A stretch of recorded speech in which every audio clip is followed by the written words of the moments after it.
उसको देती है। तो मतलब अगर 1 लाख का जमीन बा तो 5 लाख सरकार उनको देती है। तो जिसकी जमीन 4 लेन वाले रोड में पड़ती है वो खुशी खुशी जमीन अपना सरकार को दे देता है, और जिसका बल्कि नहीं पड़ता वो भी जुगाड़ लगाता है कि हमारे जमीनिया कैसे 4 लेन में पड़ जाए, क्योंकि इतना ज़्यादा पैसा मिल जाता है कि जितना जमीन गया उसका दूना जमीन दूसरे जगह खरीदते हैं, पैसा बचता है तो जाके घर भी बनाते हैं और बेटी बेटा का शादी विवाह भी कर लेते हैं। तो जब सरकार, आप सोचिए कि 5 गुना अधिक दाम देकर सरकार खरीद रही है, और फिर उसके बाद जमीन पहले खरीदी उबड़ खाबड़, और फिर उस पर रोड बनाई, उस पर पूरा ईंटा कंक्रीट सब कुछ डाला, तब 5 गुना और दाम लगाया, उस पर पूंजी लगाई ना, तब ना रोड बन के तैयार हुआ।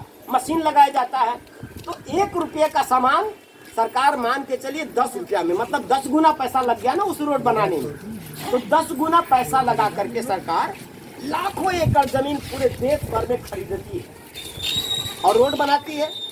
उस रोड पर 4 लेन बनता है तो 4 पहिया बड़ी गाड़ियां जाती हैं उसमें, तो बड़ी गाड़ियां तो अमीरों की है।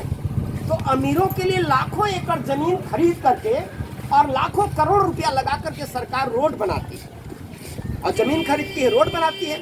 तो अमीरों के लिए लाखों एकड़ जमीन खरीद कर रोड बनाया जा सकता है, तो गरीबों को देने के लिए जमीन क्यों नहीं खरीदा जा सकता? एक एकड़, जबकि उससे कीमत कम पड़ेगी, बहुत ज़्यादा कम पड़ेगा, क्योंकि यहाँ तो खाली खरीदना और दे देना है, बाकी तो जमीन को समतल बनाना और बढ़िया उपजाऊ बनाना है, तो स्वयं जो मेहनत का लोग वो कर लेंगे। तो जब लाखों एकड़ जमीन खरीद सकते हैं अमीरों की गाड़ी दौड़ाने के लिए, तो गरीबों को 1 एकड़ जमीन देने के लिए आप क्यों नहीं खरीद सकते? तेलंगाना सरकार ने यही किया। जैसे मान लीजिए ये ब्रह्मपुर ब्लॉक है ना, जैसे ब्रह्मपुर ब्लॉक है, तेलंगाना सरकार ने फार्मूला क्या निकाला, जैसे ब्रह्मपुर ब्लॉक है तो सर्वे कराया हर गांव को,